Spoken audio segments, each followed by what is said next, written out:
And now it's time for Leadership of the Leaf with Dice and Austin. Let's jump in with a cut and a light. And now it's time for Leadership of the Leaf with Dice and Austin. Let's jump in with a cut and a light. Hey everyone, welcome. This is another episode of Leadership of the Leaf. I am Dice. And I'm Austin.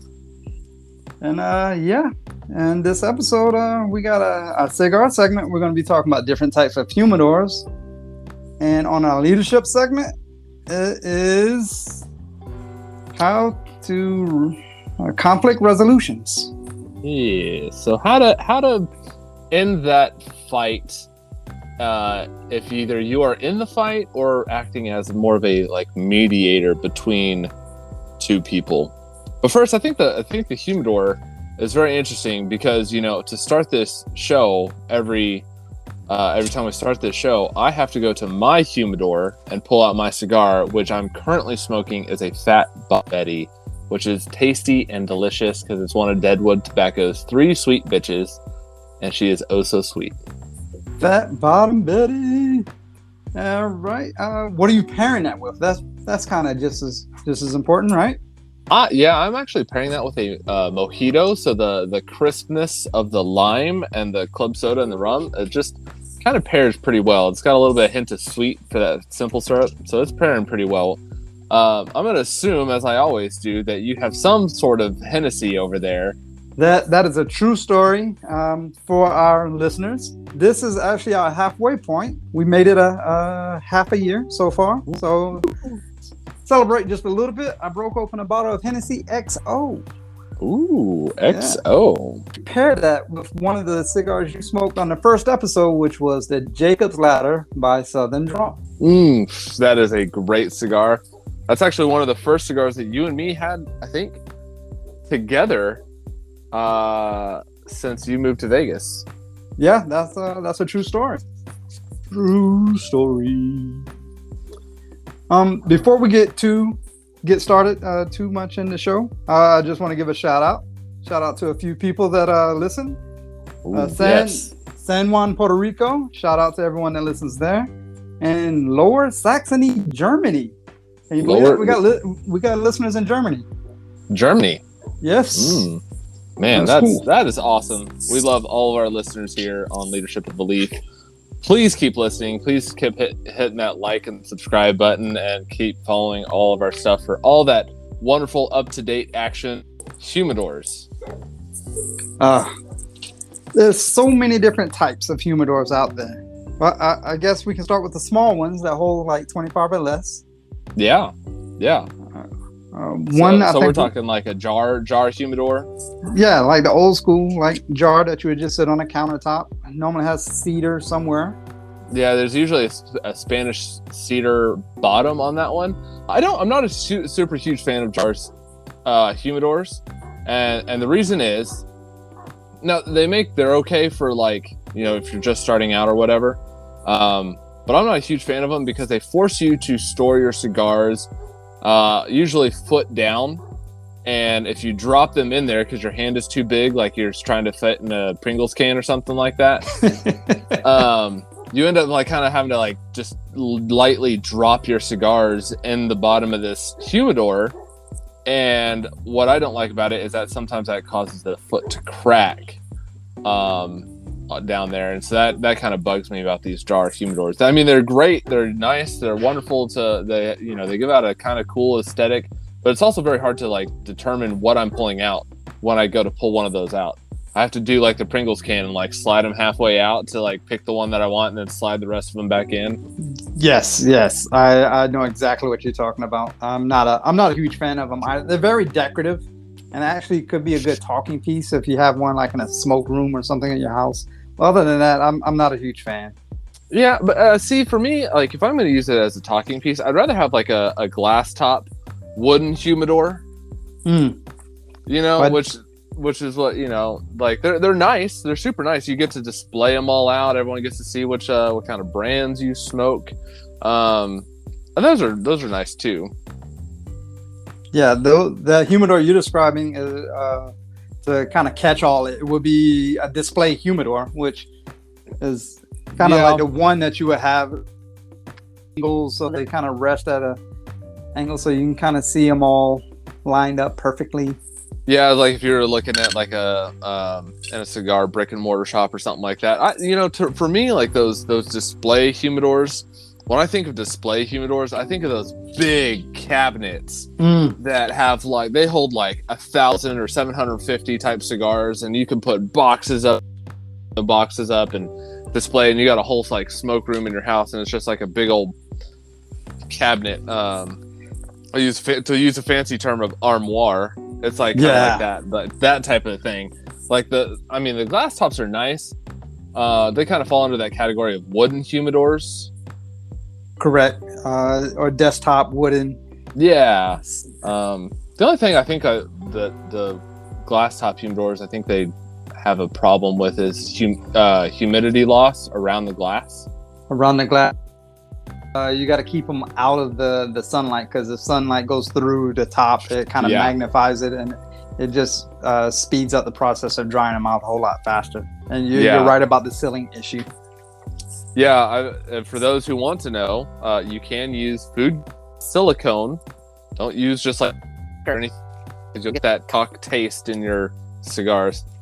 But if you use food grade silicone, you can run a bead or that around the edge of your glass top humidor, and that'll seal it up a lot better. A humidor that I received as a Father's Day present a couple of years back is an acrylic humidor.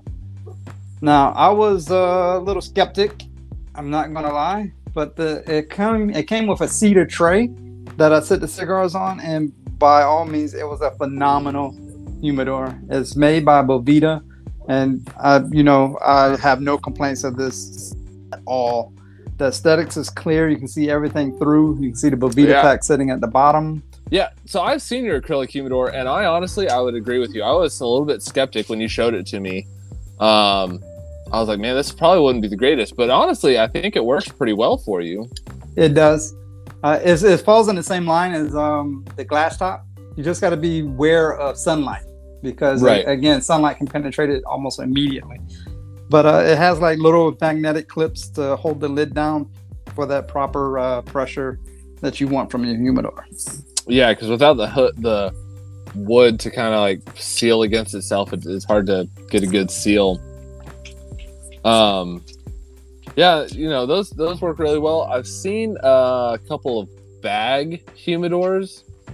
I'll just be honest, I'm not a fan of these. Like I'll use a little bag to transport cigars, and like a little travel from like the cigar store to my house. And that's about it. I don't keep them in there for any sort of length of time, because usually bags are not they're not humidity controlled or air controlled very well. I just don't think it provides the greatest of protection. No.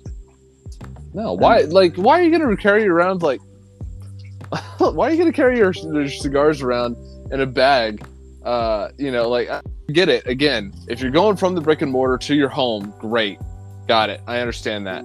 But if you're going to your house and you're storing them at your house in a bag, the jar humidor, you can do a jar humidor for like $15. Like, I just don't see the reason of doing a bag humidor ever. You could even be cheaper and Tupperware. You can do a Tupperware. I've seen people do Tupperdoors, which we'll talk about. They offer at least some sort of protection against them. I know they flex, but if you get those and you clean out the Tupperware, so you're not you wash them and you get them really nice and clean, like not where they're smelling all rubbery. You can put a little piece of Spanish cedar in there. That'd definitely help out. Yeah, and then throw your cigars in there, and throw some humidification and a hygrometer, and you'd be set. 100%. They're airtight, but why would you do a bag humidor? It doesn't make sense to me. You alluded to the other one before, cabinet like humidors. They're normally like tall armoire like. Mainly what I've seen is the top portion is like for the singles, but when you open it up and look at the bottom, it's really designed to like hold boxes of cigars. Yeah, I've seen the top is like your glass cabinet where you can put boxes, Mm. And then you have drawers underneath, and you could set this on like a desk or something. I've seen some of those like that. They maybe hold 500-ish cigars. And you could sit there and your bottom drawers would be singles. I've seen them as tall as an entire building, or not as an entire building. Sorry, with a ceiling in a smoke room with a good seal around the door, and I would just humidify that entire room. And I would put a shit ton of humidification in my humidor, and then I would probably put a humidifier in that room, at least on low, to help keep that room kind of humid. Yeah, I would definitely do some homework. Yeah, definitely put in work to make sure I don't ruin anything, including the expensive cabinet. Yeah, because those things cost upwards of thousands of dollars easily. Cost. Yeah, cost is huge. Could you pay the money for a carbon fiber humidor? Let's see, what do those run? Like $2,000-ish for the small ones? Yes, depends. It also depends on who makes them, but even the cheapest. I personally this would not appeal to me, but it's there for those that do. I like the look of carbon fiber if it's done right. But the cost of carbon fiber, it's kind of like it's become almost a gimmick in recent years, in my opinion. Like, everything's carbon fiber. You could buy a tungsten ring lined with carbon fiber. And it's like, okay, you can buy carbon fiber wallets. Like, okay, cool. Like, got it. The cost for me it's just not worth it, in my opinion. I'll stick with my cooler door that I have. But the carbon fiber one, it's just not gonna do it for me, in my opinion. Yeah, I need to see that thing. I need to come to your house and see it. Yes, you do. But the cooler doors, right? So the cooler doors, if you think of a wine fridge, which is kind of what I have, it's a wine fridge that I paid a company. They gutted and then they custom built Spanish cedar trays. So I have 4 drawers that holds probably 25-ish a piece, and then I have 2 racks for like a box of cigars. The box can only be stored closed, but I can hold like a whole box of cigars on there. The thing is, it cost me like $500, and it holds about 400 cigars. Heaven. I'll be looking for sales all over the place. And it keeps my 66 degrees Fahrenheit, even in Florida, where I'm getting up into like the heat index is like 120 because of humidity. So like it just keeps running. I set it on my desk and it just runs, and I'm happy with it. That's good. Good. Commercial humidors, we kind of touched that a little bit too. Commercial humidors really could be a whole room. It's big. I've walked in quite a few. Las Vegas here, the cigar outlet, they have one of the largest humidors west of the Mississippi, or however their little wording goes. But I will admit, it is huge. You've been there. It is huge, quite large. And they have the size of probably that I've normally been in. Yeah, so they definitely keep that humidified very well, and they have signs posted about food and drinks and stuff inside. Yeah, it's just good stuff. Yeah, no, commercial humidors.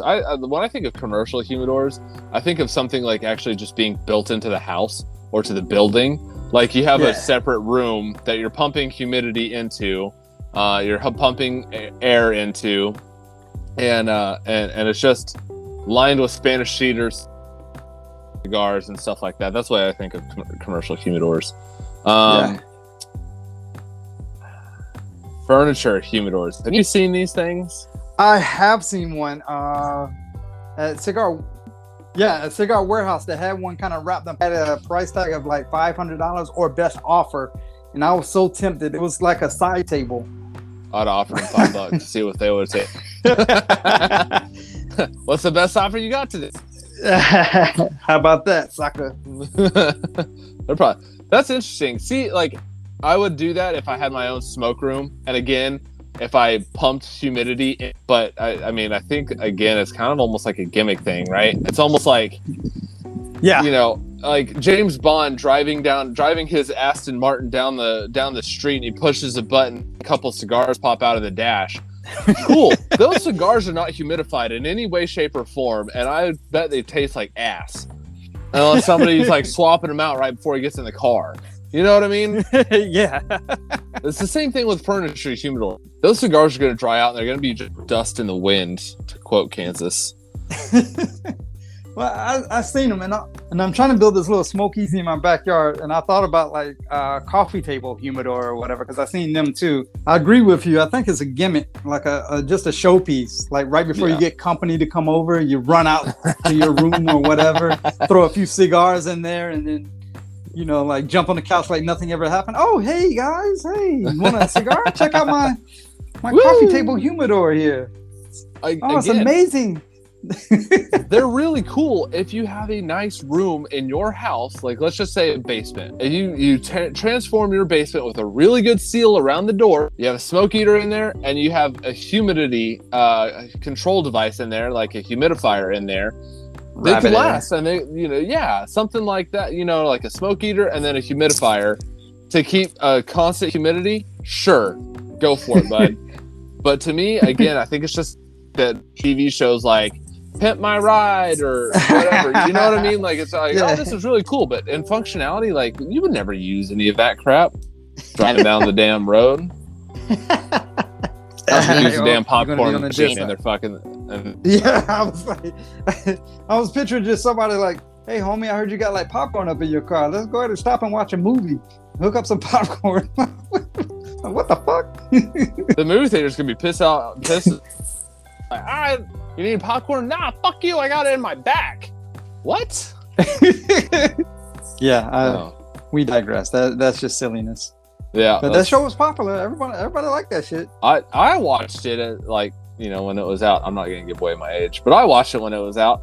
Leather humidors. Let's get back on topic. Like a motorcycle rider or something. Let me pull out one of these cigars from my leather pouch. Now, there are travel humidors that are wrapped in leather that I could see being a part of this. And those are very popular. Those look very nice. They look very sleek. They travel very well. They provide pretty good protection. That's not really what we're talking about. We're talking about like a leather satchel that you're just pulling cigars out of. Indiana Jones style. And yeah, Indiana Jones style. Like, I wonder how much statue weighs.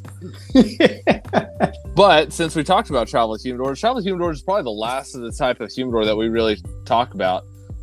These could be anything from like those leather ones that I was talking about. Usually those are about maybe anywhere from like a stick to maybe 4, I think is most popular sizes. Usually about 2 to 4.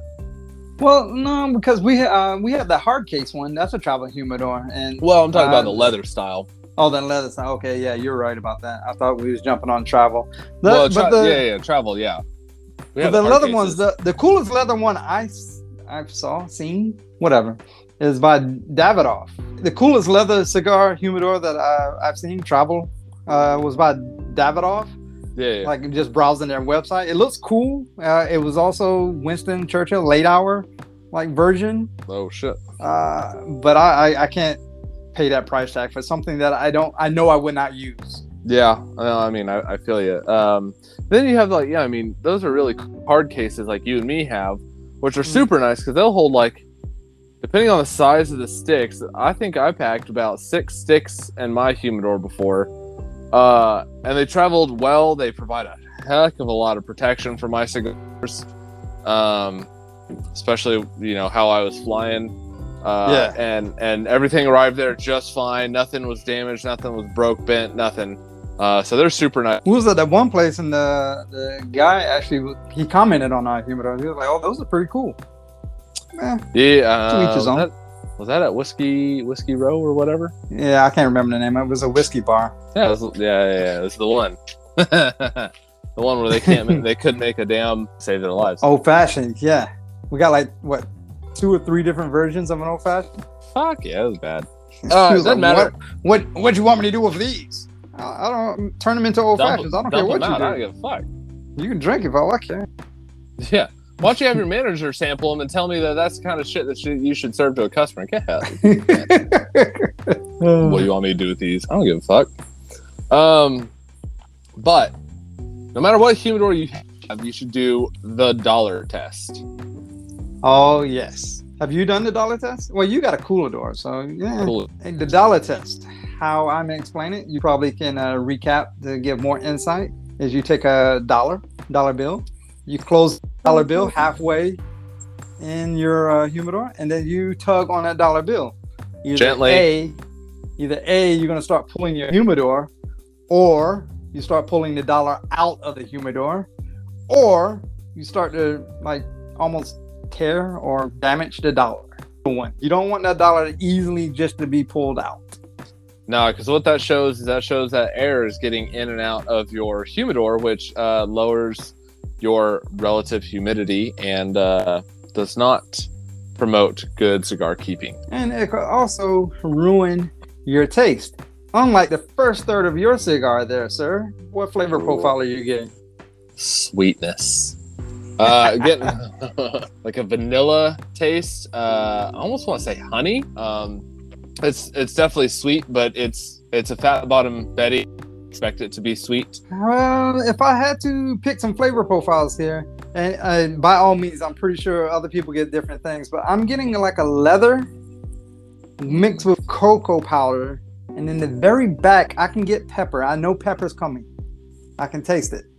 But right now, it's not pepper. It's a light pepper. So there is some pepper in that one. Yeah. No, they're good. You know, everyone I know has asked, you know, hey, how long does your humidor last? You know, how long can you really expect it to last? In all reality, in my opinion, if you take good care of your humidor, if you just set it on your desktop or set it in your house or whatever, and you're not moving around a whole bunch like every couple of years, they can sit there and last you a lifetime or well into your kids or grandkids' lifetime. Easy. Yeah, a well-built humidor, definitely. Yeah. If you spend some money on one, now I'm not saying like you can get Amazon ones around $20 or whatever. The very low price made ones, very inexpensive. But you know, humidor is definitely one of those things you get what you pay for. Yeah. But the travel humidors, you're going to get a little bit less just because of the very nature of travel humidors. Yeah, I was going to say the same. Yeah, just by instance of traveling, of getting banged up or used or carried. But even that, it should still last you at least a couple of years or so. You shouldn't be going through a humidor every 6 months. No. That's why I kind of say you almost get what you pay for. Yeah, definitely 100%. I want everyone to know and understand. Do not use your refrigerator as a humidor. Oh, Lord. The fact that you even have to say that is upsetting to me, to say the least. But dries out your cigars so terribly. I can't even explain it. It's just bad. There was a friend of mine that had some cigars at work, and he was asking me about cigars because he found out I was into them. And he said he wasn't really into them. And he asked if I want them. I was like, hell yeah. He was like, all right, I'll bring them to you. Right now, I got them in the fridge. Yeah, I literally stopped everything. I was like, no. He was like, you just looking at me all funny. I was like, please tell me you don't have them in the fridge. Please stop it. Stop this madness. Oh, Lord. He brought them to me today, and I got them. I got them in a cedar box with a humidor pack. Humidifier pack, Bevito, that's the word I'm looking for. Trying to save them. I'll leave them in the dark for a little bit, and then I'll check them out in a couple of weeks. Yeah. Don't use your fridge. It's not a place. It's not a storing space for cigars. Man. There's I don't call him my friend anymore. Friends don't let friends use fridges as humidors. It's all good. I was able to save them. We'll save them. I'm sure you will. But I think that's about it for we're going to talk about conflict resolutions. Yes, it is a great subject to go into, and we'll get more into it after the break.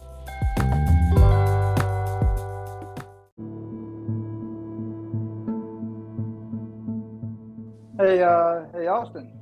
Yeah. Hey, I know you was doing this leadership of the Leaf podcast, and you were smoking on some cigars. Absolutely. I'm curious, how would I know what cigars you're smoking? Oh, that is a phenomenal question. At the beginning of the episodes, we always talk about what cigars we're smoking. But if you want to see a picture of what the band looks like, because maybe you can't find it or we didn't explain it good enough, you can always go to our Instagram or our website, and we will post pictures of what we're smoking and usually what we're drinking with every episode.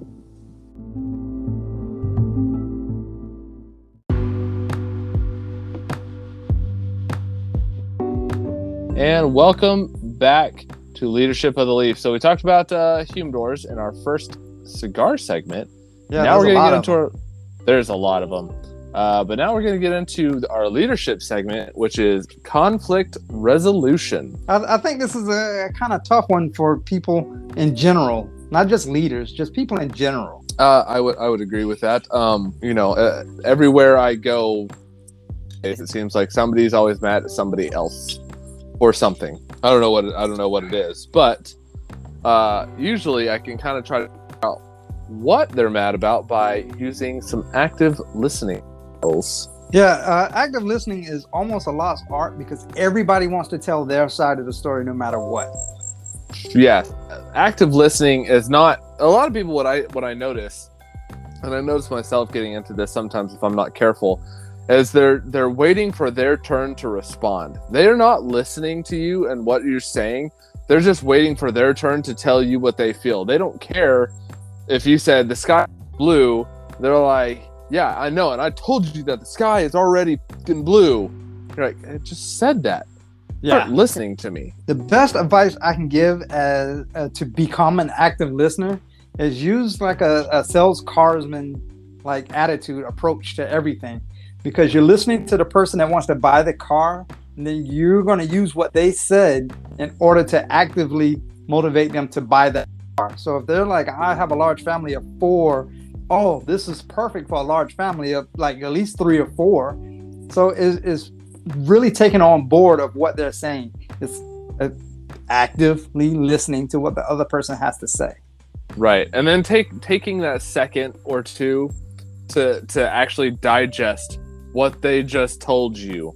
One way you can kind of tell if you're actually listening, and one way I like to do it, if you tell me something, I like to say, okay, so just to make sure what I'm hearing is, and then I spit it right back to you, paraphrasing it. If I spit it back to you word to word, I just memorized it.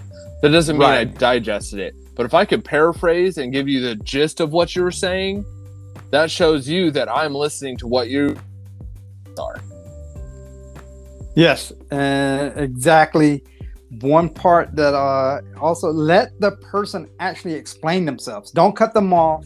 Just let them go all out, explain the whole scenario without interrupting. And I know as leaders, we're busy. We are so busy with everything that we have to do today. We're constantly connected to cell phones. We're constantly connected to our computers. If somebody's coming to talk about a problem, take the time to turn off your computer screens, put your phone in your pocket or in your bag, whatever the case is, and literally move your body to the side and really look at that person and sit there and actually give them your full attention. Don't sit there and, try to answer an email while you're listening to what they're saying. Actually give them your full attention. You'd be surprised at how much people are willing to share or are already telling you if you just sit there and actually give them your full attention and listen to what they have to say. When you give and provide that full attention, you also should pay attention to verbal cues, leg shaking, agitated movements, constantly fidgeting with their hands. Just their nonverbal cues will also help you understand the importance or the severity of what they're trying to communicate. And no, you don't have to be a body language expert, or that they have people come on after presidential debates, which I think is just hilarious. I've noticed that in recent years. It makes me language. All right, whatever. But notice he wearing a blue tie. and this guy was wearing red. Body language is so it can clue you in onto how somebody is actually thinking and feeling, even if their words are not matching what their bodies are telling you. Cops use this all the time when they're sitting there and they're talking to somebody and it's like fidgeting and looking away while they're trying to talk to them and stuff. But they're saying, yeah, I'm fine. And they're really like agitated and antsy. They're obviously something is wrong. And so they're going to dig in deeper. You know, you can kind of tell somebody if like somebody's lying, like, yeah, man, like, no, I got this. Like, I'm 100% on board with you, bud. And they can't stop fidgeting with their hands or something. You might sit there and go, I don't know if I quite believe you. Yeah, because the nonverbal cues aren't going to lie. They can control the words that they say, but a majority of the population cannot control their body language. So it's good to pay attention. Like you said, put away the devices, put away the distractors, and actually pay attention. One saying that I've listened to and I've heard many times before is you have 2 ears and 1 mouth. You have 1 mouth to speak 1 time, but you have 2 ears to try to listen twice as better than everyone else. So if you just take that time and pay attention and do the active listening, that will help in the conflict resolution. Yeah, and try, you know, and this kind of ties into our next point, but don't take anything personal. Have that high emotional intelligence to be able to perceive what they're trying to do as like your own, you know, kind of put yourself in their shoes, be empathetic. And it takes a lot of practice and a lot of getting used to try to do that, especially like we're so conditioned to nowadays, in my opinion, is me, I, want everything. And if you have the high emotional intelligence, you can kind of perceive how somebody is feeling, and you can kind of say, okay, I get that because I felt that way at one point in time. But I wish somebody would have said something along this lines. Let's see if it's applicable here. And you can kind of do that. Yeah, emotional intelligence is definitely a skill.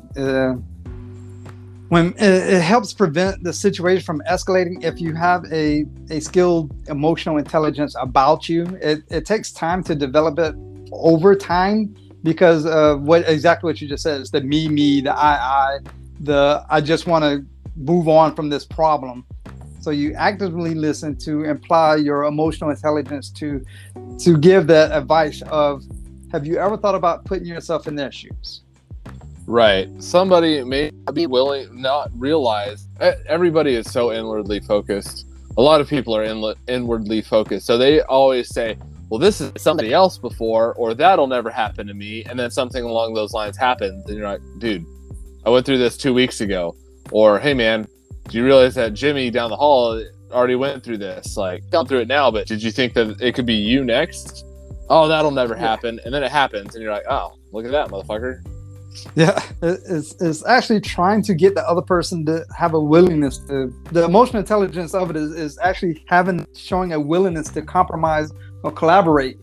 It's all about like trying to bring 2 conflicts together to make each party understand what's going on an emotional level. And that's kind of a hard thing to get across to people, because at the base, emotions are so unpredictable and so just not reliable. You know, it kind of takes a little bit of time and tact to get to that point. But you know, if you can show that patience and take that time, you'll see great rewards in this. Yeah, you definitely got to have, because emotionally at that time, a conflict, especially at the heat of that conflict, is every emotion is high. So patience brings down that emotion after a while. You know, like count to 10, and you know, why am I counting to 10? It's actually forcing you to actually have patience. It's bringing forth that patience, because no one likes to admit that they're wrong. Right. You know, you sit there and listen to an hour of all these perceived slights, and then it comes down to, well, I just really don't like it when he steals my lunch out of the lunchroom. Holy shit! It took me an hour just to. Yeah, like where did that come from? It took me an hour to get that. I'm fucking stealing his lunch, you asshole. Like, oh, okay. Yeah. Like, seriously. The conflict is between yourself and someone. Important tactic in the patient aspect of it is to utilize a calm voice, a calm tone. Because a lot of times people want to elevate their voice, or they get like a pissy tone or a condescending tone about everything that they're trying to say. If you train yourself to take that out of yourself or whoever, take that and move that to a more calm, cool, collective tone, it will also help diffuse the situation. And knowing when to forgive. Right. And even when to apologize. Yeah, plays a big part. Absolutely. Reading the 7 Habits of Highly Effective People put out there as learning to recognize that space between action or input. So you get an input, somebody punches you in the face. You don't immediately have to respond. You can take the 3 seconds before you're deciding you're going to whoop the dude's ass, or your 4-year-old, you're going to be like, hey, we don't really do be calm and patient, and we're going to, put him in timeout for 4 minutes. I don't know, whatever the case is. But the same thing, like if somebody's coming at you, especially if the conflict is with you, if somebody goes, yeah, well, you're just and says whatever your most hated word is, you can retort back. You can sit there and go, I understand, that you feel that way. I understand that. I would appreciate it if you don't use that language. Otherwise, I might have to break your face. So, like, you don't have to sit there and clap back and keep getting, bigger and bigger and bigger. Like, that's how conflict continues to rise. But if you're sitting there, you're patient, and you take yourself and give yourself that patience as well, you can, you can diffuse a lot of situations. One technique I use to diffuse a lot of situations, especially if the conflict is revolving around myself, is I try to, especially after I'm patient and I take on board what's going on, I try to use a humor when it's appropriate. I try to use a little humor to kind of diffuse the situation, kind of bring it all to a standstill, to where we both are kind of like, "What'd you just say?" Dude, stop it. It just helps alleviate some of the tension anyway, especially when a lot of conflicts that I notice is really petty. He didn't say hi to me. That's really petty, So it's really, there's something bigger brewing there. You can get to the base of it eventually, but at that moment for that conflict, just patience, a little humor will go a long way. Yeah. I actually read a story about 2 people were going to talk with Elon Musk, and they brought him a prototype of their design as a gift, right? And I may have already told the story, I'm not 100%, but so they brought him this prototype of their as a gift, like, hey, haha, look, we're a robotics company, or whatever it was. And they're just trying to pick his brain on how he became so successful. They really wanted. He met with them, and he turned around and he spun around his chair for the meeting, and he looked at their gift and said, no, get out. 3 seconds into this, no, get out. And they were just, I think that was the lady that was with him. It was a guy and a girl.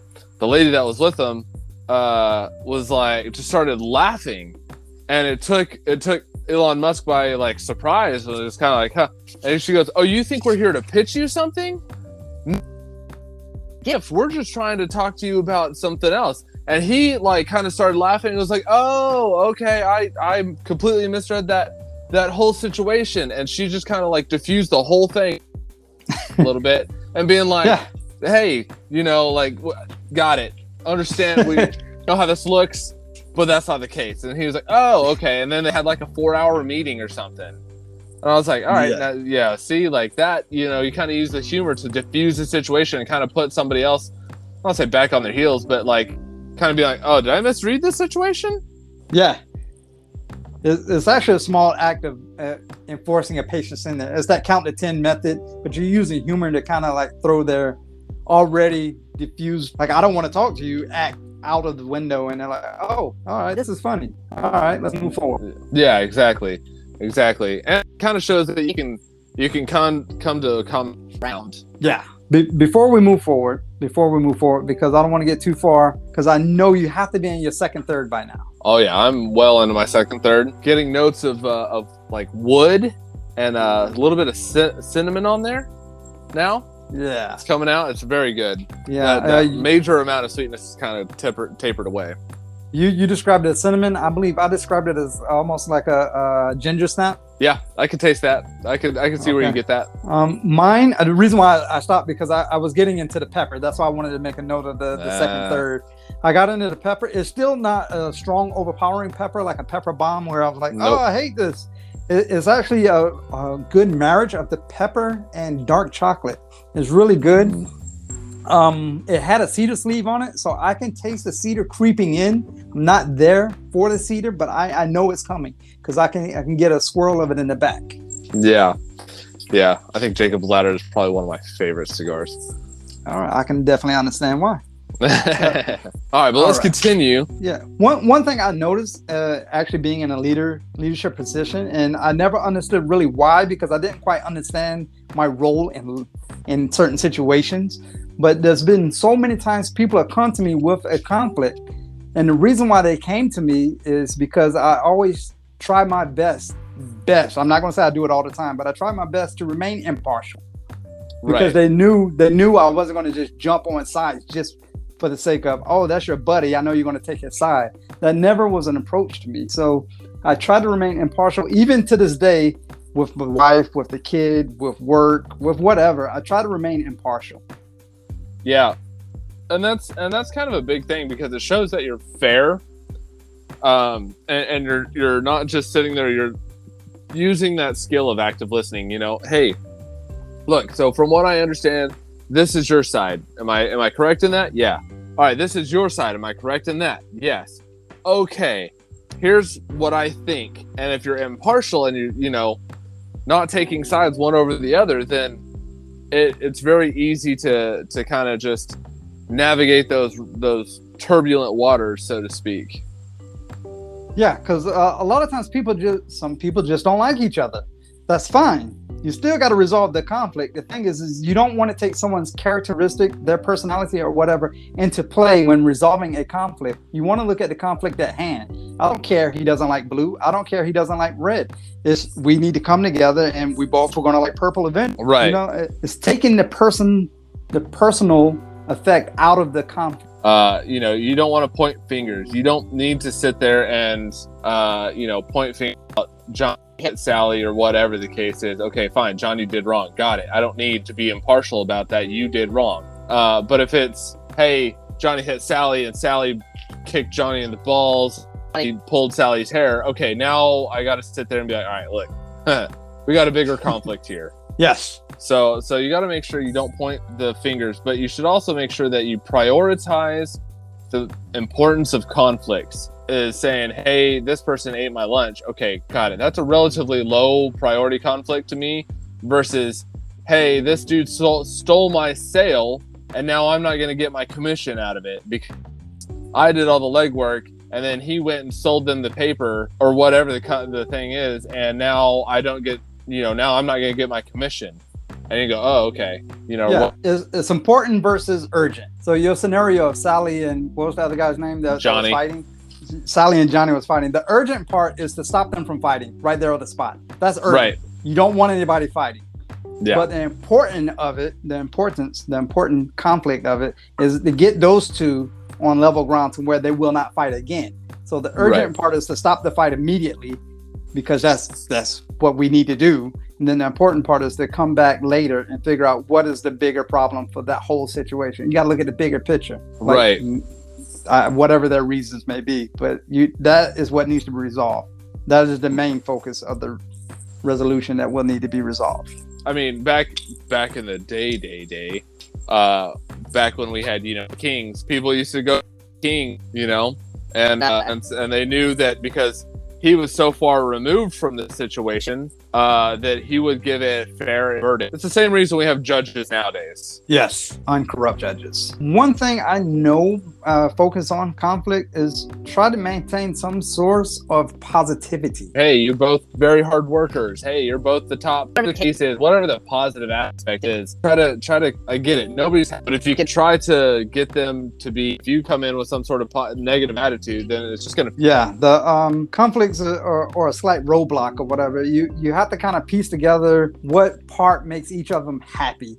Like, hey, you're really good at this and he's really good at that. If you guys work together, oh my God, the world is the oyster. Right. Like, if you guys just work together for one time in your life, the results are going to be so super positive. It's going to be amazing. You guys can awesomely make a great team. Yeah, if you could just, whatever it is, the fuck that you guys are doing to each other, whatever the case is. Yeah, you just paint that conflict in a positive light.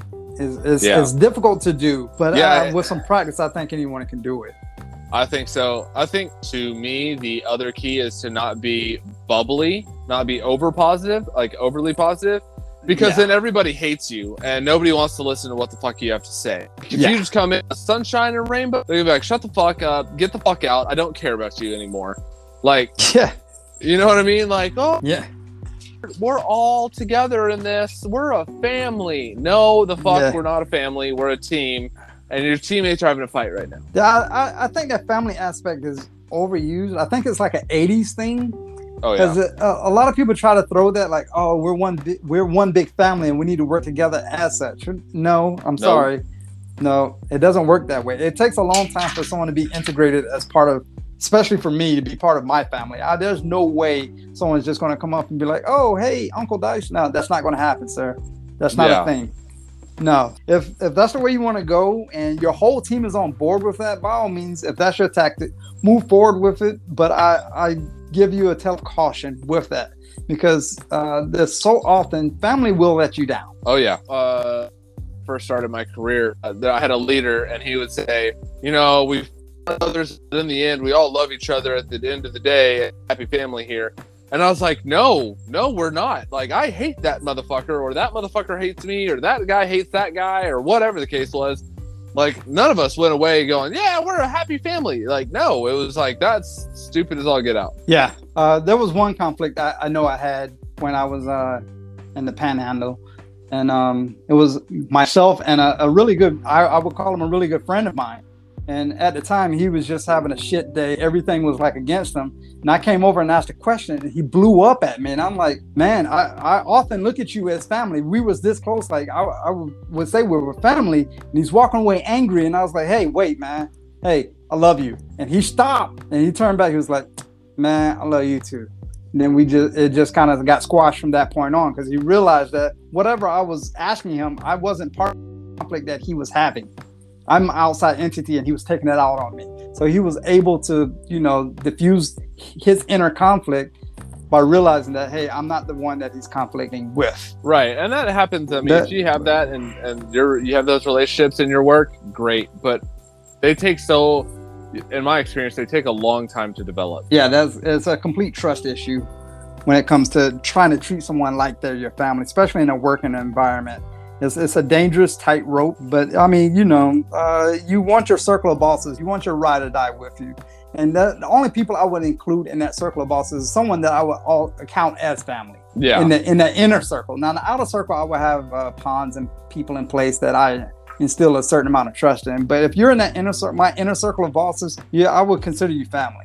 Ride or die, no matter what. Right. And that's, I mean, those, like I said, those take a while to get. Those, are kind of few and far between, but I think what helps facilitate those into existence is the fact that if you communicate openly. Now there's a difference between communicating openly and being a blunt dickhole. I will agree. I will 100% agree. I bill myself as a very blunt person. However, open communication is normally like with, hey man, I love you. That's, oh man, I love you too. Hey buddy, I still care about you. I still want you to be there for me. I still want to be there for you. Let's have this communication so we can open up and be like, hey man, you really hurt my feelings when you did this.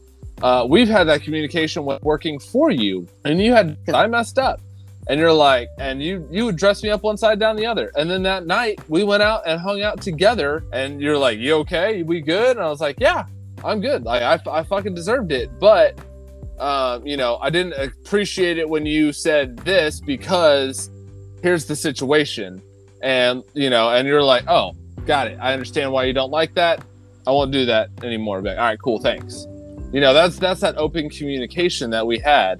But, it just, is hard to do because it causes yourself to be kind of vulnerable. Well, open lines of communication such as that, it takes a while to build that trust of where you will want someone to tell you that. It's the scenario of where, hey man, you got like a little booger in your nose. You want someone to tell you that.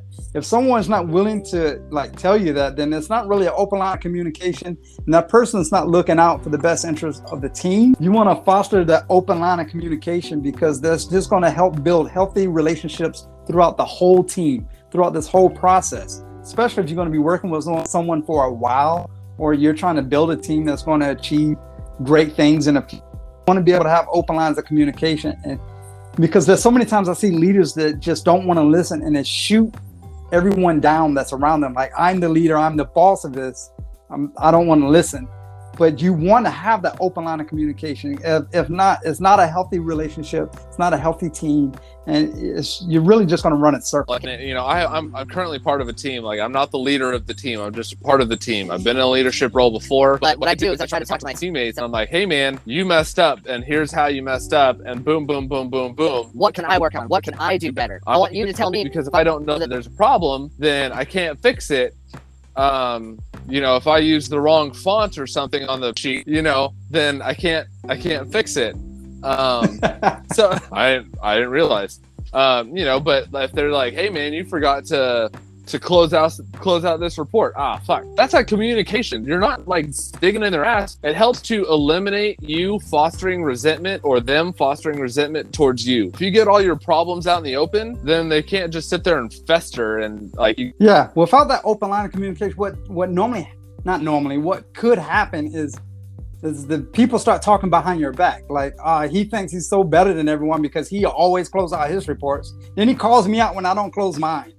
Man, what a fucking dick. And he's talking to someone else behind your back, which doesn't foster open lines of communication. And then that, like you said, resentment.